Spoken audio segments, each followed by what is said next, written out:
Com alegria e satisfação que cumprimentamos os nossos amigos e irmãos do portal Escola Dominical, com a gloriosa paz de nosso Senhor e Salvador Jesus Cristo. Estamos dando início a mais uma pré-aula, esta ferramenta que o portal Escola Dominical disponibiliza no início da semana, para que os irmãos possam melhor preparar a sua aula da Escola Bíblica Dominical. Leiam a revista das lições bíblicas, vejam esta pré-aula, vejam os textos de apoio que disponibilizamos ao longo da semana no site do portal Escola Dominical. Ouçam a leitura diária, que em áudio nós disponibilizamos um breve comentário dos textos selecionados na revista das lições bíblicas para a leitura diária. Vejam outras videoaulas e outros textos de apoio que nós disponibilizamos nos links das redes sociais do portal Escola Dominical, no Twitter, no Facebook, no LinkedIn. E se tiverem alguma dúvida durante a semana, postem a sua pergunta na sala dos professores do portal Escola Dominical. E no sábado à noite, às 19 horas, o irmão e a irmã são convidados para estarem juntamente com os participantes do estudo dos professores e amigos da Escola Bíblica Dominical na Igreja Evangélica Assembleia de Deus, no Ministério do Belém, na sede aqui em São Paulo, onde interativamente os irmãos poderão elucidar as suas últimas dúvidas.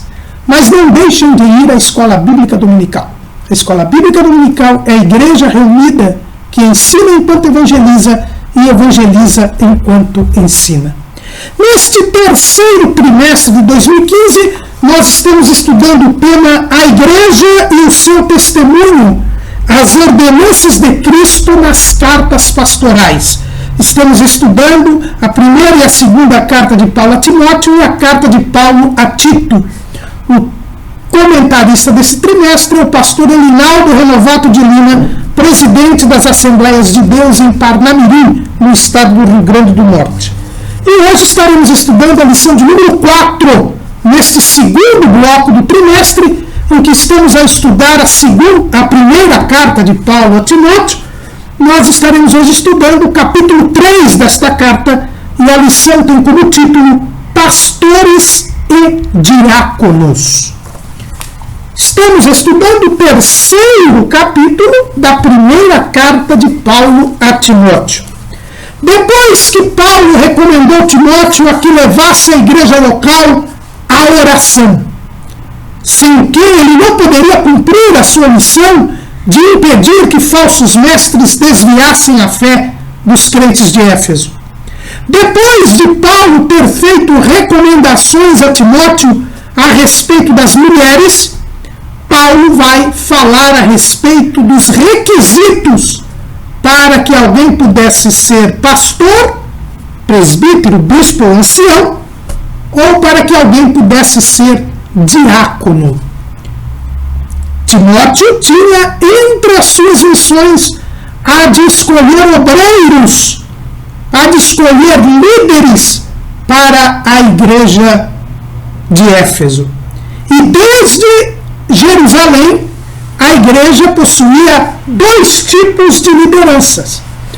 Os pastores, que também são chamados de presbíteros, bispos ou anciãos, que cuidavam do ministério da palavra, que cuidavam da oração, que guiavam, apacentavam o rebanho do Senhor, e os diáconos, que foram escolhidos pela vez primeira lá em Jerusalém para tratar da assistência social, da ajuda material aos crentes em Jerusalém.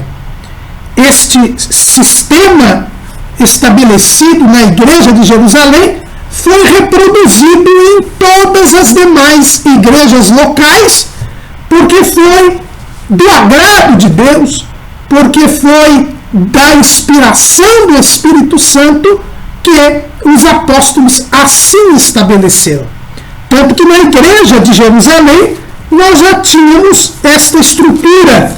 Lá, quando se reuniam os crentes em Jerusalém para decidir a respeito da questão da observância ou não da lei judaica, no chamado Concílio de Jerusalém, nós já vemos esta estrutura.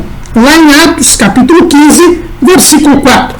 E quando chegaram a Jerusalém, foram recebidos pela igreja e pelos apóstolos e anciãos, e lhes anunciaram quão grandes coisas Deus tinha feito com eles. Então, na igreja de Jerusalém, nós tínhamos os anciãos. A palavra ancião, presbítero e bispo, quer dizer a mesmíssima coisa. E isso nós verificamos bem em Atos capítulo 20. Olha o versículo 17 o que diz. E de Mileto mandou a Éfeso a chamar os anciãos da igreja. Então Paulo mandou chamar os anciãos da igreja de Éfeso. Lá no versículo 28, quando ele está conversando com esses anciãos, olha o que ele diz. Olhai, pois, por vós e por todo o rebanho, sobre o que o Espírito Santo vos constituiu bispos, para apacentardes a igreja de Deus, que ele resgatou com seu próprio sangue. Então os anciãos são aqui chamados de bispos. É a mesma coisa. Aliás, a palavra ancião é o mesmo significado da palavra presbítero, em grego presbíteros, que às vezes é traduzida por presbítero e às vezes é traduzida por ancião. É a mesmíssima palavra. Aqui foi dito que os bispos deveriam apacentar a igreja de Deus, que ele resgatou com seu próprio sangue. Pedro, escrevendo lá em 1 de Pedro, capítulo 5, no versículo 5, diz assim: aos presbíteros que estão entre vós, admoesto eu, que sou também presbítero com eles, e testemunha das aflições de Cristo, e participante da glória que se há de revelar. Apacentai o rebanho de Deus que está entre vós, tendo cuidado dele, não por força, mas voluntariamente, nem por torpe ganância, mas de ânimo pronto. Então, o que Paulo diz que o bispo deve apacentar o rebanho de Deus, Pedro diz aqui que o presbítero deve apacentar o reino de Deus. E Lucas chama aqui em Atos os presbíteros e os anciãos como as mesmas pessoas. Então, pastor, justamente porque tem que apacentar o rebanho de Deus. Então, é o pastor, o presbítero, o bispo, o ancião, são palavras que se intercambiam e podem se substituir umas pelas outras, porque designam a mesma função. Então, de um lado, nós temos os presbíteros, anciãos, bispos ou pastores, que deveriam apacentar o rebanho de Deus. E de outro lado, nós temos os diáconos, que foram criados lá em Jerusalém, como nos dá conta o Lucas em Atos capítulo 6. E ora, naqueles dias, crescendo o número dos discípulos, houve uma murmuração dos gregos contra os hebreus, porque as suas viúvas eram desprezadas no ministério cotidiano. E os 12, convocando a multidão dos discípulos, disseram: não é razoável que nós deixemos a palavra de Deus e sirvamos as mesas. Escolhei, pois, irmãos dentre vós, 7 varões de boa reputação, cheios do Espírito Santo de sabedoria, aos quais constituamos sobre este importante negócio. Mas nós perseveraremos na oração e no ministério da palavra. Aqui foram criados os diáconos. A expressão diáconos aqui não é utilizada, mas quando nós falamos em servir as mesas, esse verbo servir em grego é diaconel. Então, o diácono é aquele que deveria servir as mesas, aqueles que deveriam cuidar da assistência material da igreja. Presbíteros, bispos, anciãos ou pastores cuidavam da assistência espiritual, do ministério da palavra, da oração. Os diáconos cuidavam da assistência material, da ajuda dos necessitados. Portanto, não há uma hierarquia entre eles. Lógico que o pastor, bispo, ancião ou presbítero, ele é o líder da igreja local. Ou pelo menos o principal deles é o líder da igreja local, porque ele cuida das coisas mais importantes, que são as coisas espirituais. Mas não há uma hierarquia. O diácono, ele tem um importante negócio, diz aqui. E essa estrutura foi mantida nas igrejas locais, como nós dissemos. Quando nós abrimos a Bíblia lá em Filipenses, capítulo 1, versículo 1, Paulo diz assim: para Paulo e Timóteo, servos de Jesus Cristo, a todos os santos em Cristo Jesus, que estão em Filipos, com os bispos e diáconos. Então, essa mesma estrutura que existia em Jerusalém foi reproduzida em todas as igrejas locais. E então nós tínhamos bispos e diáconos, pastores e diáconos. E a igreja de Éfeso não era diferente. E Paulo, preocupado com a manutenção desta igreja, com a continuidade desta igreja, ele dá instruções a Timóteo para que Timóteo observasse os requisitos para que alguém pudesse ser separado ao ministério, seja como pastor, seja como diácono. Não era qualquer um que poderia exercer a liderança na igreja local. Não era qualquer um que poderia cuidar da assistência espiritual ou da assistência material na igreja local. Haveria de ser observados alguns requisitos. Alguns requisitos haveriam de ser observados. E é isto que Paulo dá e ensina a Timóteo. Esses requisitos, irmãos, não são dados culturais. Não. Paulo ensina a Timóteo quais os requisitos que devem ter aqueles que vão exercer a liderança numa igreja local. São requisitos que têm a ver com a espiritualidade, têm a ver com a moralidade, têm a ver com o próprio exemplo que Jesus deu ao escolher os seus apóstolos. E tem a ver com o próprio exemplo que os próprios apóstolos deram ao escolher presbíteros e diáconos para as igrejas locais. Paulo e Barnabé, eles escolheram presbíteros e anciãos, bispos ou pastores para as igrejas que eles haviam fundado. É o que nós vemos lá em Atos capítulo 14, versículo 23. E havendo-lhes por comum consentimento eleito anciãos em cada igreja, orando com Jesus, os encomendaram ao Senhor em quem haviam crido. E como se dava esta separação ao ministério? Se dava através da imposição de mãos. Lá em Atos capítulo 6, é dito que os apóstolos impuseram as mãos sobre os diáconos. Olha o que está escrito ali. E os apresentaram ante os apóstolos e estes, orando, lhes impuseram as mãos. Está lá em Atos 6 e 6. O ato de imposição de mãos era um ato tradicional de transferência de autoridade espiritual por parte de quem já tinha essa autoridade aos novos detentores desta autoridade. A primeira imposição de mãos que temos notícia é quando Moisés impôs as mãos sobre Josué. A Bíblia diz que Moisés, tendo Deus escolhido Josué para ser o sucessor, Moisés impôs as mãos sobre Josué. É o que nós vemos lá em Números, capítulo 23. Aliás, Números, capítulo 27, versículo 22. E fez Moisés como o Senhor lhe ordenara, porque tomou a Josué e apresentou-o perante Eleazar, o sacerdote, e perante toda a congregação. E sobre ele pôs as suas mãos e lhe deu mandamentos, como o Senhor ordenara pela mão de Moisés. Então a imposição de mãos vem desde o tempo em que Josué, escolhido por Deus, é apresentado à congregação e Moisés impõe as mãos sobre eles. É o mesmo que sucede hoje na igreja. Deus escolhe o obreiro. É Deus quem escolhe.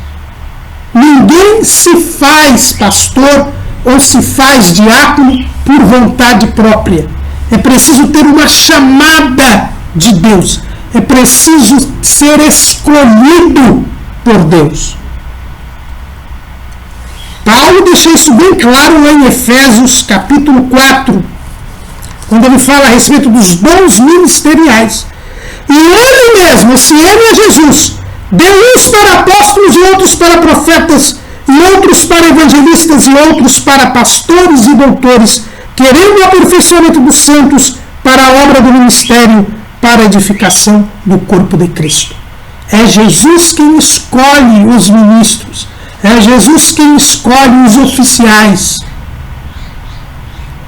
E eles então são reconhecidos pelas autoridades e é feita a consagração com a imposição de mãos, onde se confirma a escolha de Deus.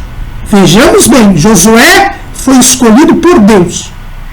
Moisés então toma Josué, leva diante da congregação, avisa o povo que Josué foi escolhido por Deus, impõe as mãos sobre ele e o consagra na liderança. É isto que a igreja local deve fazer.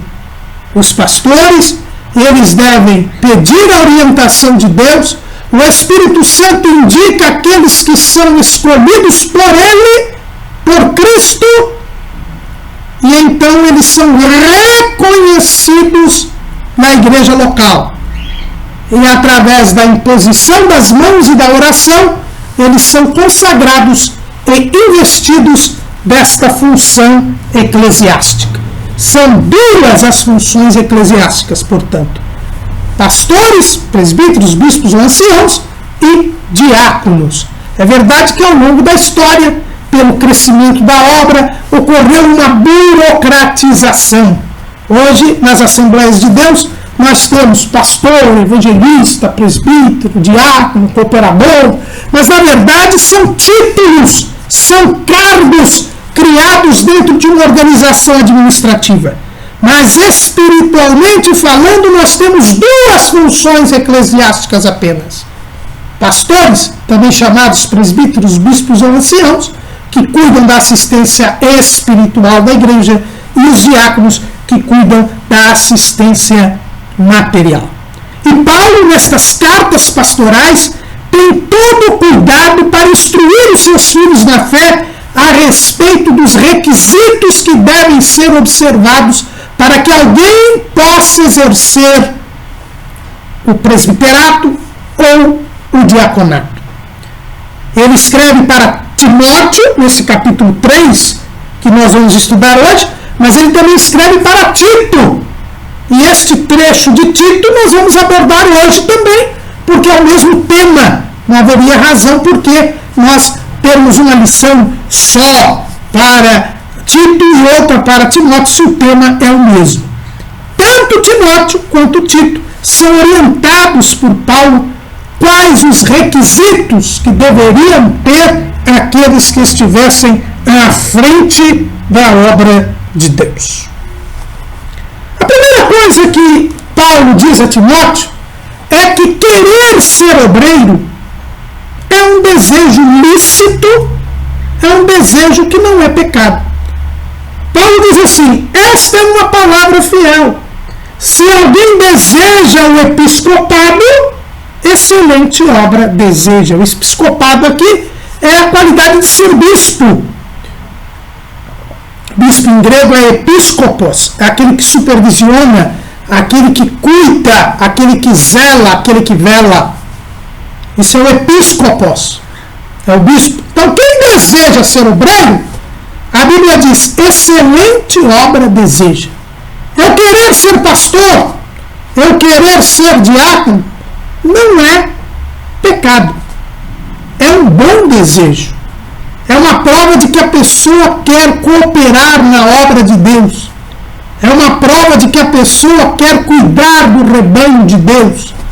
É a prova de que a pessoa considera importante as coisas espirituais. Dá valor às coisas de Deus. Pensa nas coisas de cima, como deve todo crente pensar, como diz Paulo escrevendo no capítulo 3, na Epístola aos Colossenses. Mas se querer ser obreiro é bom, é algo excelente, não é algo suficiente. Não basta eu querer ser obreiro. É preciso que Deus queira que eu seja obreiro.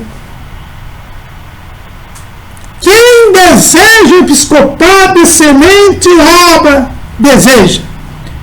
Mas não são aqueles que desejam que serão. Há uma distância entre o querer e o ser. E esta distância é a vontade de Deus. Se Deus quer, Ele escolhe, é Ele quem chama. E hoje, infelizmente, muitas pessoas querem muito o título de pastor. Querem muito o título de diácono. E fazem loucuras para ser obreiro. E não perguntam se Deus quer ou não. E não são raros aqueles depoimentos, aqueles testemunhos de pessoas que não queriam, mas Deus queria. E pessoas que tiveram, inclusive, de ser castigadas por Deus, de serem provadas por Deus para aceitar a escolha do Senhor. Porque muitos não queriam e fugiam desta possibilidade. Mas quem escolhe pastores para as igrejas é Jesus. Jesus dá pastores para as igrejas. Ele não pede para que nós sejamos. Não basta eu querer. É necessário que Deus também queira. Então, esses requisitos que nós vamos apreciar aqui dependem, em primeiro lugar, da chamada de Deus. Não basta eu querer, é preciso que Deus queira.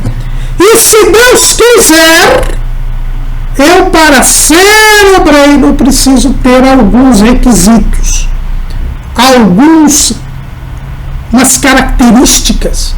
E Paulo, inspirado pelo Espírito Santo, orienta Timóteo e orienta a todos os pastores de hoje em dia, para que vejam se a pessoa tem ou não o perfil para ser pastor ou para ser diácono. Não basta a pessoa querer, é preciso que ela preencha esses requisitos. E é preciso que ela tenha a chamada de Deus. Se preencher os requisitos e não tiver a chamada de Deus, de nada adiantará, porque ela não pode ser obreiro. O obreiro precisa ser chamado por Deus. E então preencher esses requisitos. Vejamos então quais são os requisitos para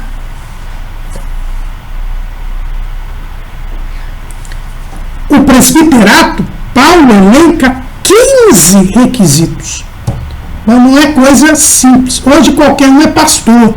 Hoje nós temos algumas pessoas que se fazem pastores, abrem igreja, e é por isso que hoje o nome pastor está em crise de credibilidade na sociedade. Hoje pastor é sinônimo de embrulhão, de caloteiro, de enganador, de aproveitador. Sabemos de locais onde uma pessoa, se ela se identificar como pastor, ela não obtém crédito, ainda que esteja com o nome limpo. Por quê? Porque tem muito picareta, desculpa a expressão, que se fez pastor. Mas o verdadeiro pastor, ele precisa preencher esses requisitos que Paulo dá a Timóteo. E o primeiro requisito é a irrepreensibilidade. Convém, pois, que o bispo seja irrepreensível. O que é ser irrepreensível, irmão Calamuru? É alguém que não pode ser repreendido. Ou seja, uma pessoa que tem um comportamento, uma conduta que não possa ser censurada nem reprovada por ninguém, nem pelos crentes, nem pelos incrédulos. É preciso ser irrepreensível. É preciso ser alguém que não tenha do que ser censurado, ser reprovado. Não estou dizendo que é uma pessoa que não tenha defeitos, porque então ninguém seria separado do ministério, porque todos os homens são imperfeitos, todos os homens são pecadores. Mas os seus defeitos, as suas falhas, não podem gerar uma censura, uma reprovação da sociedade ou da igreja. É alguém que tem conduta ilibada, alguém que pode ser considerado um homem de bem na sociedade e na igreja. Alguém que demonstre estar procurando cada dia viver separado do pecado e em comunhão com Deus. O segundo requisito é que ele seja marido de uma mulher. E esta expressão, Paulo, ao proferi-la, nos permite pensar em duas coisas. Em primeiro lugar, não devemos esquecer que nos dias de Paulo havia a poligamia. A poligamia, ela era praticada pelos pagãos, praticada no mundo greco-romano. A pessoa tinha mais de uma mulher, ou então tinha mulher e concubinas. Paulo diz, olha, tem que ser marido de uma mulher.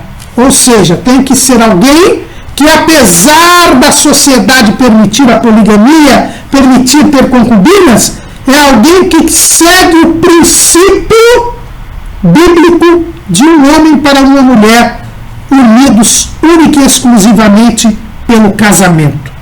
É este o princípio de Jesus lá em Mateus capítulo 19, e para que seja separado ao presbitério, é preciso que esta pessoa seja marido de uma mulher. É preciso que ele seja casado. E é preciso que ele seja um bom pai de família. Alguém que seja fiel. Alguém que seja respeitado na comunidade por ser um pai de família honrado, fiel à sua mulher e que cuida bem da sua mulher, e por isso que a sua mulher não deixa.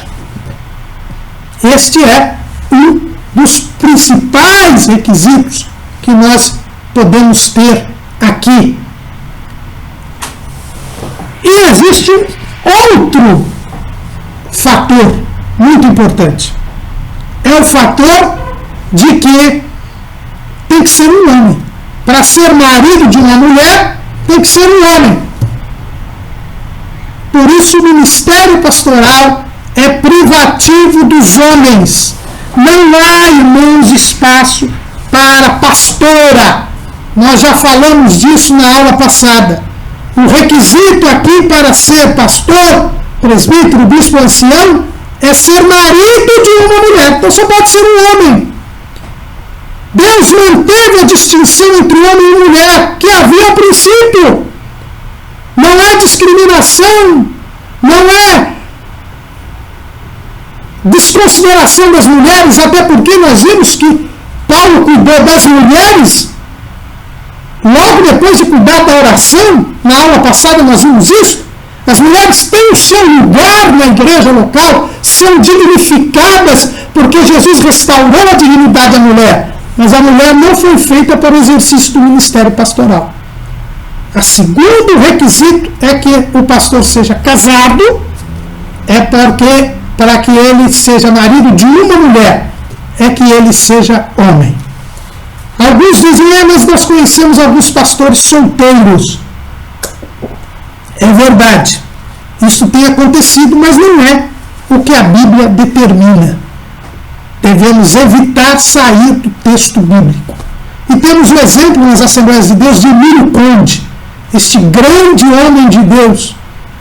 A própria Casa de Letras das Assembleias de Deus tem o nome de Emílio Conde. Este grande ensinador da Palavra de Deus, autor de hinos da harpa cristã, ele era solteiro.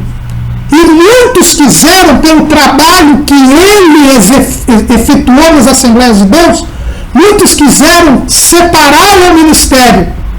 Mas ele disse: eu não cumpro este requisito. Por isso ele nunca aceitou ser consagrado. Que Emílio Conde nos sirva de exemplo. A Bíblia exige que o pastor seja casado. Terceiro requisito, a Bíblia diz: vigilante. O pastor, ele precisa ser uma pessoa vigilante, ou seja, alguém que toma cuidado, que é cauteloso e que se preocupa em se manter em santidade, aguardando a volta de Jesus. A vigilância é uma exigência de Jesus para a nossa vida espiritual. Lá em Marcos, no capítulo 13 e no versículo 32, Jesus diz assim: mas naquele dia e hora ninguém sabe, nem os anjos que estão no céu, nem o Filho, senão o Pai. Olhai, vigiai e orai, porque não sabeis quando chegará o tempo. E no versículo 37, e as coisas que eu vos digo, digas a todos, vigiai. Para alguém ser separado ao ministério, ele precisa demonstrar que está vigiando, que está cuidando para não cair em tentação, para não cair no pecado, que está aguardando a volta de Jesus. É alguém que é prudente, cauteloso, que se desvia do mal e por isso é sábio. Essa é a terceira característica do pastor. A quarta característica do pastor, diz a Bíblia, ele deve ser sóbrio. O que é uma pessoa sóbria? É uma pessoa que não se embriaga. É o contrário de embriagado. O bêbado, o embriagado, o drogado, ele não é sóbrio. Sóbrio é aquela pessoa que não se embriaga, que não se deixa dominar por nenhuma substância, uma pessoa que mantém o equilíbrio, é uma pessoa que mantém o juízo, a sensatez. Pedro, escrevendo lá na sua primeira carta, no capítulo 5, no versículo 8, ele diz assim: sede sóbrios, vigiai, porque o diabo, vosso adversário, anda em derredor, bramando como leão, buscando a quem possa tragar. Nós devemos ser sóbrios, ter o equilíbrio, não nos deixar embriagar com as coisas deste mundo. As coisas deste mundo embriagam as pessoas, fazem com que elas percam a noção, que elas percam o equilíbrio. Para que alguém seja separado do ministério, deve ser alguém que resiste à concupiscência da carne, à concupiscência dos olhos, à soberba da vida.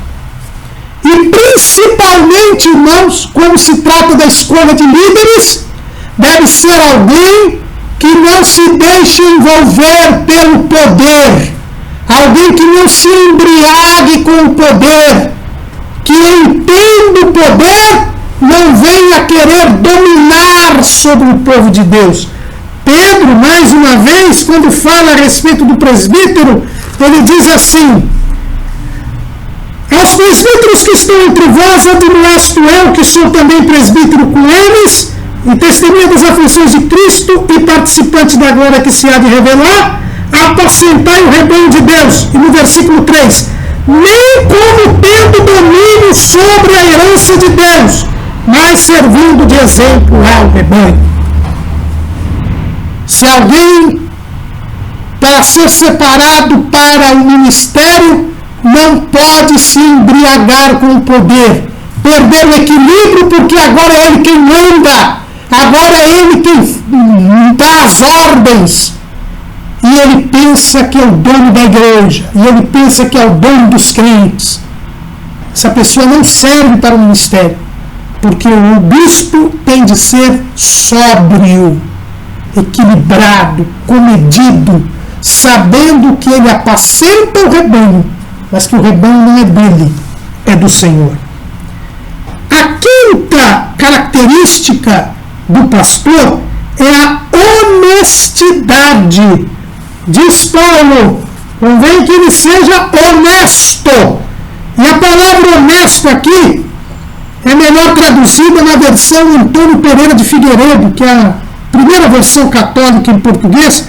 Diz assim, que deve ser alguém que é comprometido, alguém que é consertado, ou seja, alguém que tem aliança com Deus, alguém que tem compromisso com Deus, alguém que é fiel a Deus. Eu só posso chamar ao ministério aquele que é comprometido com o Senhor, comprometido com a obra de Deus, comprometido com a palavra de Deus, que realmente é uma nova criatura e que é fiel ao Senhor. Se ele não for comprometido, ele não pode servir para o presbiterato. A sexta característica que Paulo diz que o bispo deve ter é a hospitalidade. Ele deve ser hospitaleiro. E naqueles dias, a hospitalidade era fundamental. Não havia hotéis nas cidades, eram muito raras as estalagens nas cidades, e as pessoas viajavam, não havia avião, normalmente viajavam ao longo de animais, porque não havia também automóvel. Então as pessoas vinham e tinham que se hospedar na casa de alguém ao longo de suas viagens.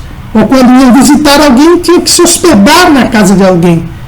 E para que alguém fosse separado do ministério, diz Paulo, ele deve ser hospitaleiro, ele deve ser uma pessoa que hospeda as pessoas, uma pessoa acolhedora. Hoje em dia, as circunstâncias são diferentes. É muito difícil hoje nós termos alguém se hospedando na nossa casa, né, principalmente obreiros, empregadores, normalmente vão para os hotéis, pensões, pousadas, mas essa característica do hospitaleiro é aquele que é acolhedor. Para ser separado do ministério, a pessoa deve ser acolhedora, estar pronta a ouvir as pessoas, estar pronta a ajudar as pessoas, estar pronta a acolher as pessoas, a dar o seu ombro amigo, não ser uma pessoa arredia, uma pessoa que se separa das demais. Porque se hoje, como simples membro da igreja, ele não quer contato com as pessoas, como é que ele vai poder cuidar do rebanho de Deus? Se ele é antipático, se ele é separatista, sectário. A sétima característica que Paulo diz que deve ter o presbítero é que ele seja apto para ensinar. E se ele é apto para ensinar, é porque ele é alguém que queira ter aprendido. Irmãos, não pode ser separado do ministério quem não aprendeu a palavra de Deus, quem não está disposto a ouvir e aprender dos mais experientes, dos mais antigos, aquele que está disposto a aprender, aquele que reconhece que nada sabe. Porque só pode ser apto para ensinar, ou seja, ser capaz de ensinar quem aprendeu. Quem não aprendeu nada, não pode ensinar. E aqui, irmãos, eu vejo com muita preocupação o que nós temos visto nos nossos dias. Ministros que não conhecem a palavra de Deus, que nunca foram alunos da escola dominical, ou que, depois que viraram ministros, não frequentam mais a escola dominical. É um verdadeiro absurdo, porque o pastor, bispo, presbítero, diácono, o ancião, ele tem que ensinar o povo de Deus. A ele incumbe o ministério da palavra. Mas se ele não conhece a palavra, se ele não tem qualquer conhecimento bíblico, o que ele vai ensinar ao povo? Nada. É por isso que nós temos igrejas locais hoje em situação lamentável, porque os obreiros que ali estão são inaptos para ensinar. É com muita tristeza que eu vejo que em nenhum lugar que eu conheça, Se tem algum lugar, podem até me mandar um e-mail e dizer que eu vou elogiar e vou aqui parabenizar publicamente. Que exija que alguém, para ser separado ao ministério, seja um aluno frequente da escola bíblica dominical. É uma exigência mínima, é bíblica. Ele tem que ser apto para ensinar. E só pode ensinar quem aprende. Mas é aí a 7ª característica para ser presbítero. A 8ª característica, diz Paulo, é não ser dado ao vinho. E aqui nós devemos interpretar tanto no aspecto literal, como no aspecto mais amplo. Não ser dado ao vinho, ou seja, não ser beberrão, não ser alguém que tenha vícios. Paulo, escrevendo a respeito da liberdade do crente, disse lá em 1 Coríntios, no capítulo 6, versículo 12, todas as coisas me são lícitas, mas nem todas as coisas convêm.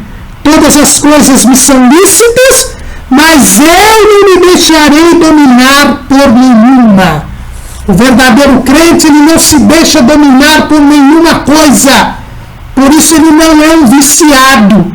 Ele não é viciado em café, ele não é viciado em pinga, em álcool, ele não é viciado no fumo, ele não é viciado no jogo, ele não é viciado em drogas. Ele não pode ser um viciado. Ele não pode se deixar dominar por estas coisas. E é isto que Paulo está dizendo aqui. Para alguém ser separado do ministério, ele não pode ter vícios.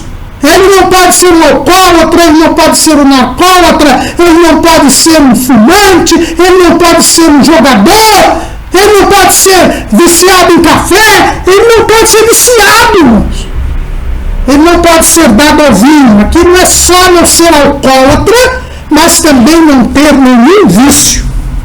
O 9º requisito, ele não pode ser espancador. Ou seja, ele não pode ser agressivo, ser violento. Irmãos, nós temos notícia até de pastores que apanham de pastores em igrejas. É um verdadeiro absurdo. Pastores valentões que agridem as pessoas. Isso é inadmissível. Paulo diz a Timóteo, quem é violento, quem é agressivo, quem gosta de resolver as coisas no braço, não pode ser obreiro. O obreiro não pode ser espancador. E para nossa tristeza, há muitos locais, e deve ser assim, que quando alguém vai ser separado do ministério, é chamada sua esposa, para que ela diga qual é o comportamento do seu marido em casa. E muitos têm sido reprovados porque espancam as suas mulheres ou espancam os seus filhos. Lei Maria da Penha neles e não os separem para o ministério. 10º requisito é que não cobice, não seja cobiçoso de torpe ganância, mas moderado. O pastor, o candidato ao ministério, não pode ser ganancioso, não pode ser ligado em dinheiro, não pode querer muito dinheiro, porque senão nós estaremos colocando um ladrão, um outro Judas Iscariotes no ministério. É alguém que seja desprendido das coisas materiais. Não estou dizendo que você não gosta de dinheiro. Quem é que não gosta de dinheiro? Mas não pode amar o dinheiro. Não pode ser ganancioso, consumista, materialista. Hoje muitas pessoas têm este perfil, são consumistas desenfreados, são materialistas, correm atrás de roupa de marca, de tênis de marca, de celular mais vantajoso, essas pessoas não servem para o ministério, elas são materialistas, elas têm o coração nas coisas desta vida, são cobiçosos de torpe ganância, não conseguem controlar os seus instintos. Tais pessoas não podem ser escolhidas para o ministério. O 10º requisito é que não seja contencioso, ou seja, alguém que gosta de briga, alguém que gosta de discussão, de criar contendas, não pode servir ao ministério. Porque as pelejas, as contendas, as distensões, as divisões, isto é próprio de quem está na carne. São obras da carne, diz Paulo, escrevendo aos Gálatas, no capítulo 5. Para alguém ser levado ao ministério, ele tem que ser um pacificador. Aquela pessoa que entra nas contendas para colocar água na fervura, para conseguir a reconciliação das pessoas, para retirar os nervos que estão à flor da pele, para trazer paz, tranquilidade, quietude, reconciliação, perdão. Agora, se a pessoa é briguenta, se ao invés de colocar água na fervura, ela coloca mais fogo, ela não serve para o ministério. Quando apacentamos o rebanho de Deus, nós temos que ser pacificadores, nós temos que levar as pessoas à concórdia, à união, à harmonia, ao perdão. Como é que uma pessoa briguenta vai poder exercer essa função? Nunca. E o 12º requisito é que não seja avarento. Ou seja, ele não pode idolatrar o dinheiro. Ele não pode ser tambudo. Ele não pode ser um idólatra, porque o avarento é idólatra, diz Paulo escrevendo aos Colossenses. Então é alguém que tem o dinheiro como seu Deus. Essa pessoa não pode de maneira nenhuma ser obreiro, porque o obreiro tem que ser generoso, tem que ser misericordioso, tem que ser liberal, tem que ajudar o necessitado. O avarento jamais pode exercer esta função. O 12º requisito é que tenha o bom governo da sua casa, tendo os filhos em sujeição.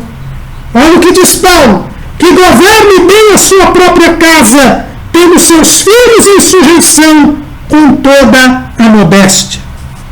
Ele tem que ser um bom pai de família. Além de ser um bom marido, ele tem que ser um bom pai. Para ser um bom pai, ele tem que dar exemplo aos seus filhos.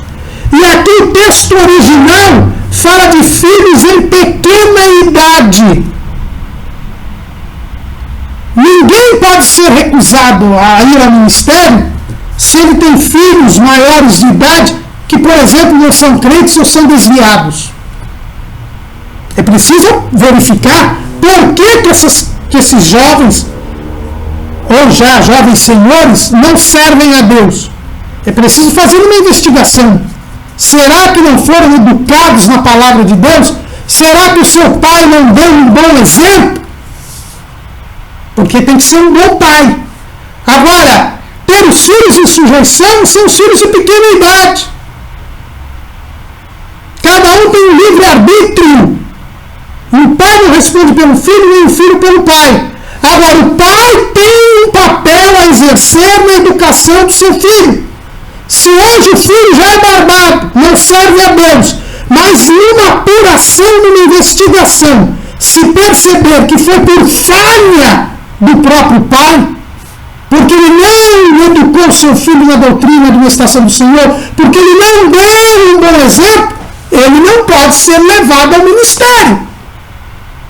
Agora, se ele deu um bom exemplo, se ele sempre foi cuidadoso, se ele ensinou o seu filho na palavra de Deus, mas o seu filho não quis ser crente, seu filho não quis servir a Deus, aí já não é problema mais do pai, e o pai não pode ser punido por isso.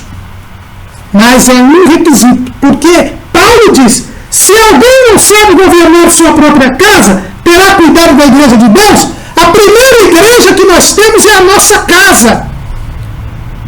Eu primeiro preciso ser pastor na minha casa para depois você poder ser pastor na igreja local. Paulo disse, se eu não consigo ser pastor da minha casa, como é que eu vou ser pastor na igreja de Deus? E é por isso que os obreiros têm que ter um cuidado com a sua vida familiar. Porque mesmo depois de separados, estando à frente da igreja de Deus, se eles fracassam no seu lar, eles não têm mais autoridade para continuar na igreja de Deus. É por isso que pastores que se divorciam, pastores que perdem a sua família, pastores que agridem as suas esposas ou causam escândalos no seu relacionamento conjugal, devem ser afastados do ministério. Porque quem não governa bem a sua casa, não pode governar a igreja de Deus. O 13º requisito, aliás, 13º requisito, é não ser neófito. O que é o neófito no Caramuru? O neófito é a pessoa inexperiente, a pessoa sem maturidade espiritual. É um novato, é um novo convertido, é aquele que ainda se alimenta do leite racional, é aquela criança espiritual. Paulo diz a Timóteo, olha, nenhum neófito pode ser separado do ministério, porque se você separar um novato, um inexperiente, um imaturo espiritual para o ministério, ele vai se soberbecer, ele vai se orgulhar e vai acabar perdendo a fé, vai ser enganado pelo diabo. Irmãos, isso é muito sério. Hoje nós temos visto muito pessoas famosas, pessoas de uma certa posição social, que se convertem ao Evangelho e que são imediatamente separadas ao ministério por causa do papel que eles têm na sociedade, por causa da fama, da respeitabilidade. Muitos obreiros que não têm cabeça, que não seguem o que Paulo diz, para que nós não devemos impor precipitadamente as mãos sobre as pessoas. Acham que pela projeção que essa pessoa tem na sociedade, se ela for separada do ministério, isto fará com que as pessoas venham para Cristo, seja mais fácil para ganhar almas para Jesus, encham a igreja. E o resultado disso, irmãos, tem sido uma catástrofe, porque essas pessoas, apesar de terem posição na sociedade, terem muitas vezes conhecimento intelectual avantajado, serem famosas, terem uma vida secular, experiente, elas são espiritualmente imaturas. Elas são crianças espirituais, porque elas nasceram de novo. E quando nós nascemos de novo, nos tornamos novas criaturas em Cristo Jesus, nós somos crianças. Precisamos de alimento de leite, diz Paulo, diz Pedro, diz o escritor aos Hebreus. Só depois é que nós iremos ser mestres, só depois é que nós poderemos ter alimento sólido. E essas pessoas acabam caindo na condenação do diabo, causando escândalos, e ao invés de trazer pessoas para Jesus, nós perdemos muita gente. Sigamos a palavra de Deus, irmãos. Ninguém pode ser levado ao ministério se não tiver maturidade espiritual. Se não crescer, se não for um adulto espiritual. Enquanto isso não se der, ele não pode ser separado do ministério. Mas Paulo diz também, convém também que tenha bom testemunho dos que estão de fora, para que não caia em afronta e no laço do diabo. Além de ter um bom testemunho na igreja, aquele que for separado do ministério, ele tem que ter um bom testemunho na sociedade. Ele deve ser um bom empregado, ou um bom patrão, ou um bom funcionário público. Ele deve ser um bom profissional, um bom cidadão. um perfume limpo na praça, no comércio, ser uma pessoa saudável mentalmente. É por isso que vemos com muito apreço as exigências que muitas igrejas locais fazem.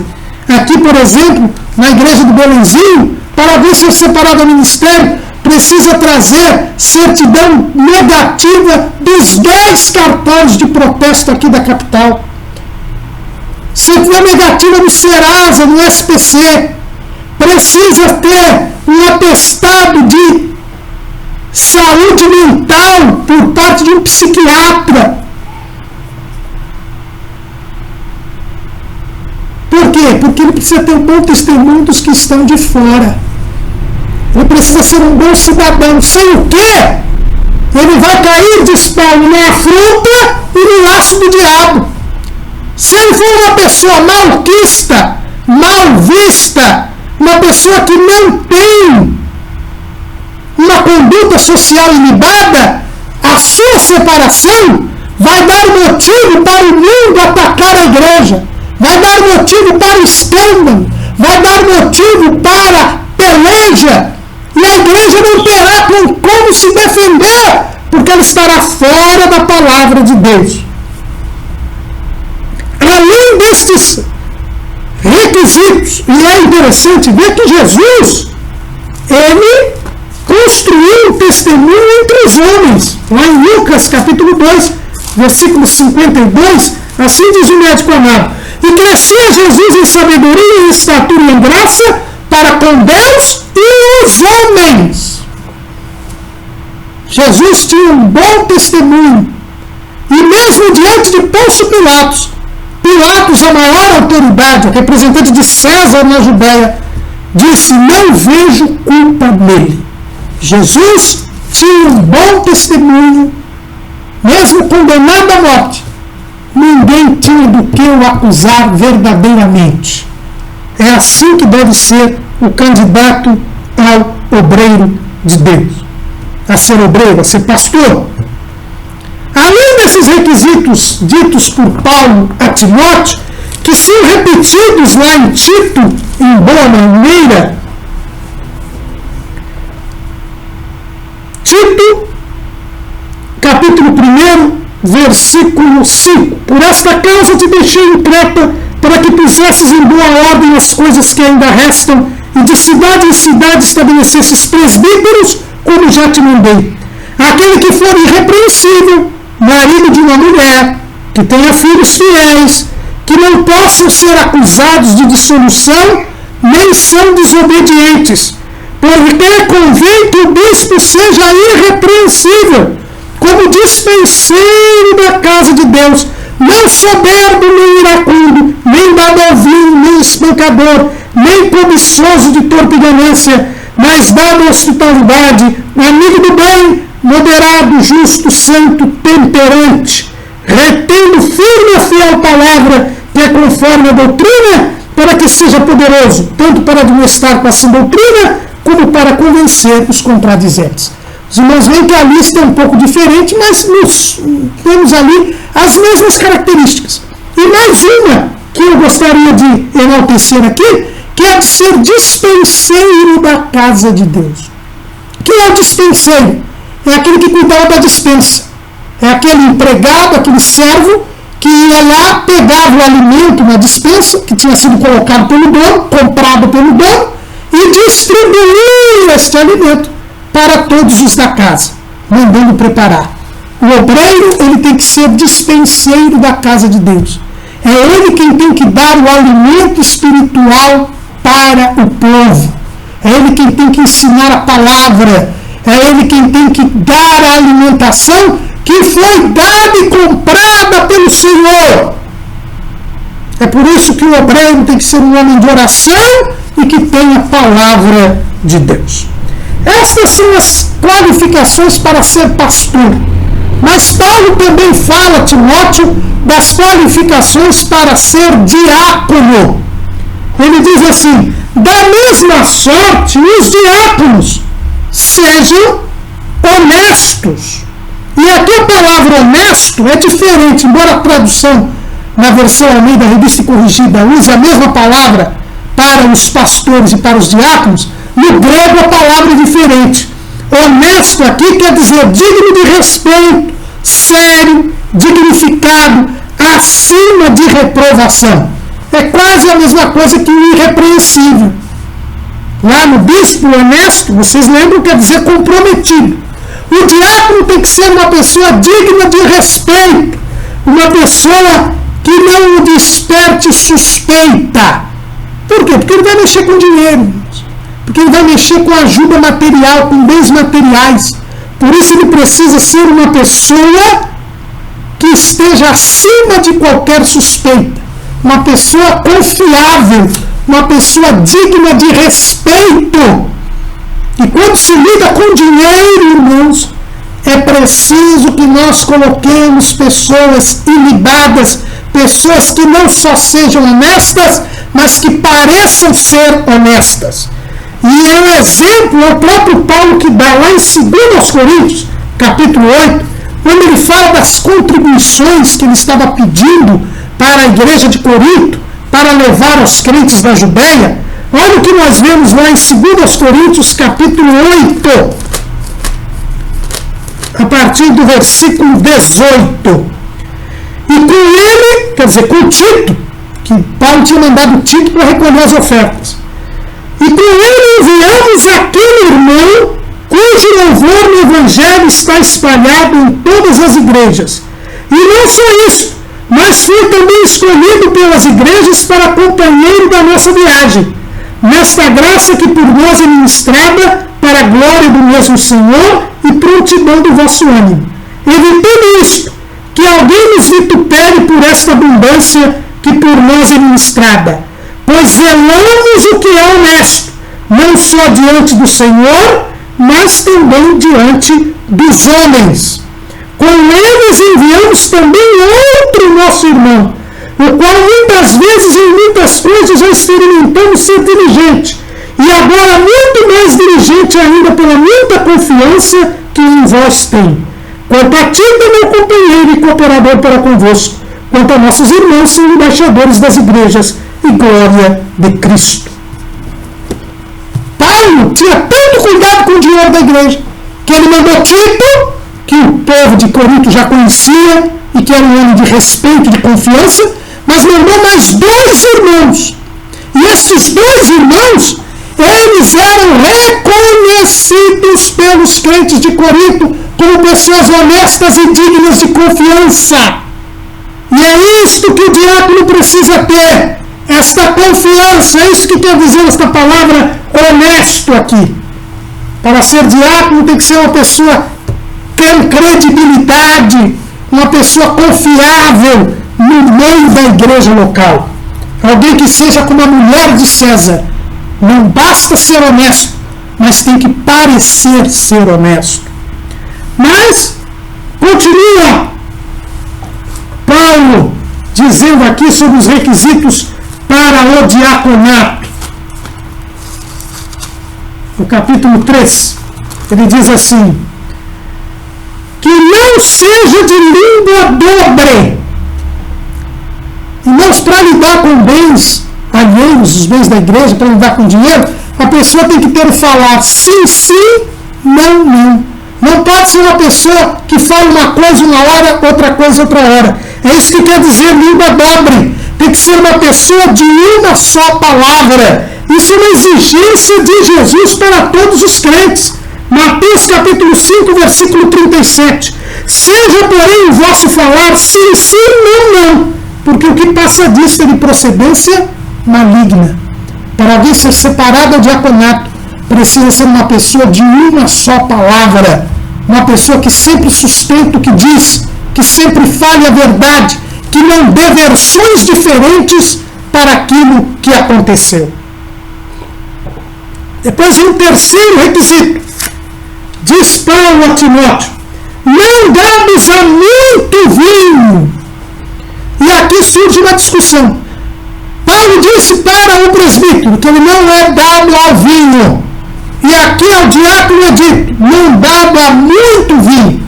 Quer dizer que o diácono pode tomar uma? É esse o sentido? Não. O que aqui nós vemos é que a exigência para o presbítero é mais intensa do que a exigência para o diácono. O presbítero é mandado ao vinho.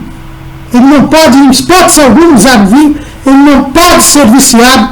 Ele tem que ser completamente abstêmio. O diácono não precisa tanto assim.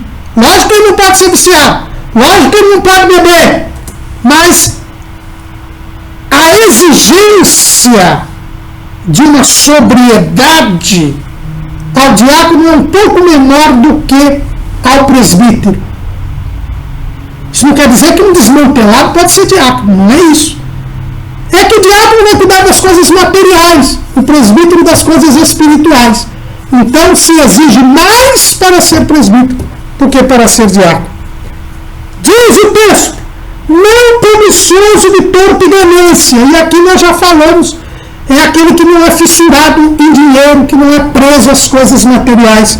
É a mesma exigência para ser presbítero. Diz o texto, guardando o mistério da fé em uma pura consciência. O diácono ele tem que ser alguém crente, alguém que procura se separar do pecado, alguém que tem comunhão com Deus, alguém que tem prazer em servir a Deus e em guardar a sua palavra. Olha o que está escrito, guardando o mistério da fé em uma pura consciência. O diácono, para ser separado, o diácono crente tem que ser alguém que cuida em guardar a palavra, que cumpre e obedece a palavra. Um crente desmantelado, um crente que não está cumprindo a palavra de Deus, jamais pode ser separado para o diaconato. E também esses sejam primeiro provados, depois sirvam se forem irrepreensíveis. Para que alguém seja escolhido ao diaconato, ele primeiro precisa ser provado. Ele precisa ser testado pela liderança, para ver se ele tem condições de ser diácono. Saudoso pastor Walter Marques de Melo sempre nos dizia que quando ele estava de olho em alguém para ser diácono, ele avisava a igreja. Ele dizia, irmãos, eu estou pensando em separar o irmão fulano para o diaconato. Eu espero que os irmãos o observem, e se tiver alguma coisa contra ele, venha dizer para mim. É uma belíssima maneira de se agir. O diácono, ele tem que ser primeiro ser testado. Ver se ele guarda a fé, se ele não é materialista, se ele tem uma só palavra, se ele é honesto, qual é a reputação dele. Isso tem que ser visto. Da mesma sorte, as mulheres sejam honestas, não maldizentes, sóbrias e fiéis em tudo. Paulo aqui volta a dizer a respeito das mulheres. Não é que a mulher pode ser diaconisa, não tem nada a ver com isso. É que a mulher, assim como o diácono, embora as mulheres não sejam separadas ao ministério, Paulo diz que toda mulher crente tem que ser honesta, não maldizente, sóbria e fiel em tudo. Não é porque ela não pode ser separada do ministério que ela pode ter uma vida desmantelada. Vejam aqui, irmãos, como Paulo não é machista. As exigências que ele faz para separar o ministério, e só homens podem ser separados ao ministério, ele também faz para as mulheres. Embora elas não possam ser separadas ao ministério, uma mulher na igreja local, ela tem que ser sóbria, ela tem que ser não maldizente, honesta e fiel em tudo. E entendem alguns intérpretes, e com razão, ao se analisar o diácono, precisa ver se a mulher preenche esses requisitos.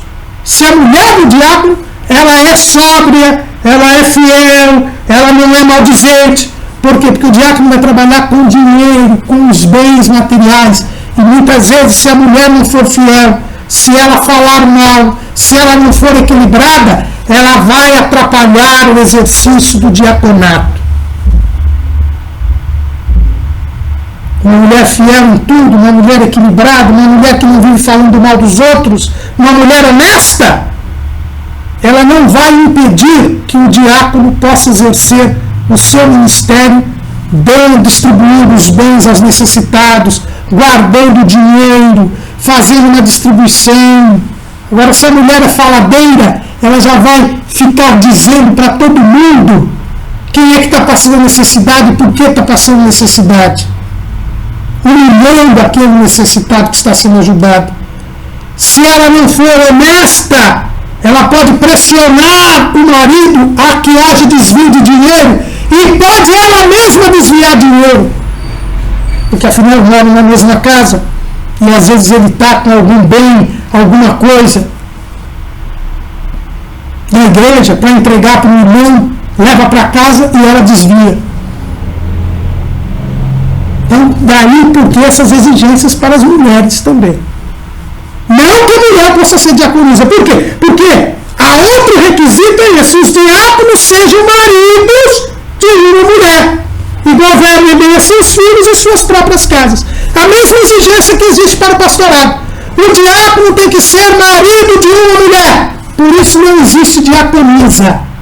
Mulher de diácono é mulher de diácono. Ela é chamada aqui de mulher de diácono. Não é diaconisa. Esse costume que estão tendo aí de separar mulheres para diaconato não tem base bíblica nenhuma. Mas alguém diz: mas Febe era diaconisa. Está lá em Romanos, capítulo 16. Olha o texto. Recomendo-vos, pois, Febe, nossa irmã, a qual serve na igreja que está em Quincreia. Não é que ela é diaconisa. Ela servia na igreja. Por que ela servia? Ela devia fazer comida, ela devia lavar roupa, ela devia hospedar os irmãos que passavam lá em Sencreia. Sencreia era um porto próximo a Corinto. E isso as mulheres devem fazer mesmo. Quantas mulheres não cozinham nas reuniões de obreiro, nas festividades? Quantas mulheres não limpam a igreja? Quantas mulheres não hospedam obreiros, hospedam irmãos? Isso é servir.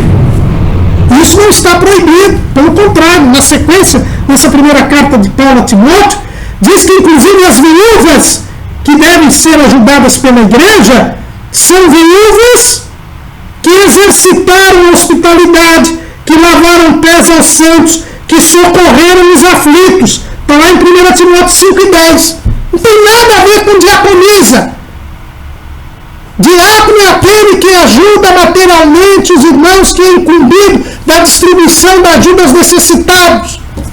Esse trabalho é do diácono. Isso não impede que as mulheres socorram os aflitos, sejam hospitaleiras, cozinhem. Isso não tem nada a ver com diaconisa. O diácono tem que ser marido de uma mulher. Porque os que servirem bem como diáconos adquirirão para si uma boa posição e muita confiança na fé que há em Cristo Jesus. Apesar de cuidar dos bens materiais, a Bíblia diz que o diácono ele deve servir a Deus, ele adquirirá para si uma boa posição e muita confiança na fé que há em Cristo Jesus. O exercício da função diaconal, embora seja material, traz bênçãos espirituais. E depois de ter dado os requisitos para os pastores e para os diáconos, Paulo, ele diz o seguinte, que estes requisitos, este cuidado que Timóteo tinha de ter, não era algo meramente administrativo, não era algo meramente organizacional, mas este cuidado deveria ser tomado porque, diz Paulo, a igreja é a casa de Deus, é a igreja de Deus vivo, a coluna e firmeza da verdade. Irmãos, se as pessoas que hoje separam os obreiros tivessem esta preocupação, não fariam as coisas que fazem hoje. Não é uma questão administrativa, Não é uma simples questão de divisão do trabalho. Não é algo que deve ser levado em conta como se nós estivéssemos diante de uma empresa. Não. Este cuidado que nós temos que ter para escolher os pastores e os diáconos é porque a igreja é a casa de Deus. É porque a igreja é a coluna e a firmeza da verdade. Matthew Henry, ao comentar esta passagem bíblica, e nós colocamos aí no nosso esboço, ele fala algo muito importante, e nós queremos aqui reproduzir aos irmãos, ler aqui, para que os irmãos vejam essa importância desta afirmação. Diz assim Matthew Henry: o grande amparo da igreja é que ela é a igreja do Deus vivo, o verdadeiro Deus em oposição aos falsos deuses, ídolos mudos e mortos. Como a igreja de Deus, ela é a coluna e a firmeza da verdade. Isto é, alguns entendem que a própria igreja é a coluna e fundamento da verdade. Não que a autoridade das Escrituras dependa da autoridade da igreja, porque a verdade é a coluna e o fundamento da igreja. Mas é a igreja que anuncia as Escrituras e a doutrina de Cristo como a coluna a qual a proclamação é afixada, apresenta a proclamação, para que agora, pela igreja, a multiforme sabedoria de Deus seja conhecida dos principados e potestades nos céus. Outros entendem tratar-se de Timóteo, ele não só como coluna, mas ele como evangelista, ele com outros ministros fiéis, são a coluna e fundamento da verdade. O dever deles é manter, sustentar e divulgar as verdades de Cristo na igreja. Não é qualquer um que nós podemos colocar ali, irmãos, nos nossos púlpitos, ou distribuindo os bens nas mesas aos necessitados. Porque a igreja é a coluna e a firmeza da verdade. É ela quem tem que proclamar a verdade. É ela quem tem que manifestar a verdade. E se aqueles que estão à frente negam esta verdade, nós estaremos comprometendo a imagem de Cristo diante dos homens. E ninguém que fizer isso ficará impune. Ninguém que fizer isso ficará impune. E por isso Paulo vai dizer que a igreja é a coluna e a firmeza da verdade. Ele termina esta recomendação com um hino a Jesus Cristo. E sem dúvida alguma, grande é o mistério da piedade. Aquele que se manifestou em carne foi justificado em espírito, visto nos anjos, pregado aos gentios, crido no mundo e recebido acima na glória. Paulo lembra Timóteo: Timóteo, você tem que escolher pessoas hábeis, pessoas em condição para serem pastores e diáconos. Mas não se esqueça que a igreja é de Jesus. Ela é a casa de Deus. E todos deverão prestar contas a Jesus. E a igreja ela é uma realidade humana e divina, material e espiritual. Porque a igreja é o corpo de Cristo. E Jesus é tanto homem quanto Deus. Ele é o mistério da piedade. E Paulo diz com muita clareza esta dupla realidade da igreja. Porque ele diz assim: aquele que se manifestou em carne, Jesus homem, a realidade terrena da igreja, foi justificado em espírito. Ele é Deus. O homem que foi glorificado é a realidade celeste da igreja. Visto dos anjos, aquele Deus que se fez carne e que agora está à direita de Deus, e os anjos viram a sua obra, é a realidade celeste. Pregado aos gentios, é a realidade terrena. Paulo pregou o evangelho aos gentios. Aquela igreja em Éfeso foi criada, humanamente falando, pela pregação do evangelho. é a realidade terrena da igreja. Cristo no mundo é a realidade terrena da igreja. A igreja pregando o evangelho, as pessoas se convertem, creem e formam os grupos sociais que são as igrejas locais. É a realidade terrena da igreja. E recebido acima na glória, a realidade celeste da igreja. Jesus está à direita do Pai, glorificado, esperando o momento em que o Pai mandar buscar a sua igreja. Igreja não é brincadeira. Igreja não é empresa. Igreja não é um grupo social qualquer. É uma realidade terrena e celestial. E por isso, os seus líderes precisam cumprir os requisitos exigidos pelo Espírito Santo para que a igreja possa cumprir o seu papel e para que todos estejam com uma boa consciência diante de Deus. Amém.